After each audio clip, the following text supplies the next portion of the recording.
And she says to me, "Oh, you mean there's another religion besides?" What did you tell her? I said, well, not in Utah, but there.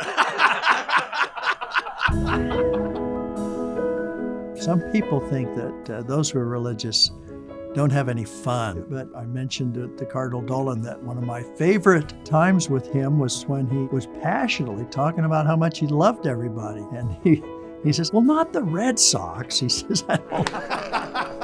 We'll give them. Elder Cook is legendary here. He's had relationships with many of those in our Jewish family and many of those of the evangelical and Catholic. And for many of them, they only see him periodically. So when they're together, it's almost like a family reunion. You do know that when we're in Jerusalem and somebody comes up to him and says, are you Elder Cook?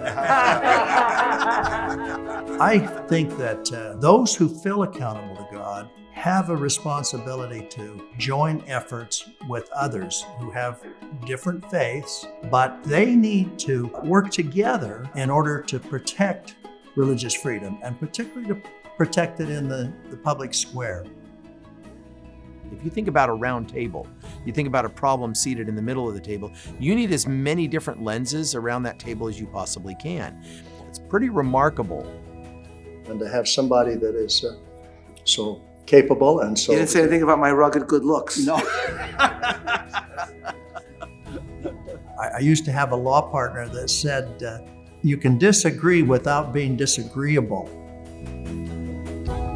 You know what the Italians say, torna presto. You come back. All right, good to see you. Thank you. All right, you made my day. I wish every appointment was enjoyable as this.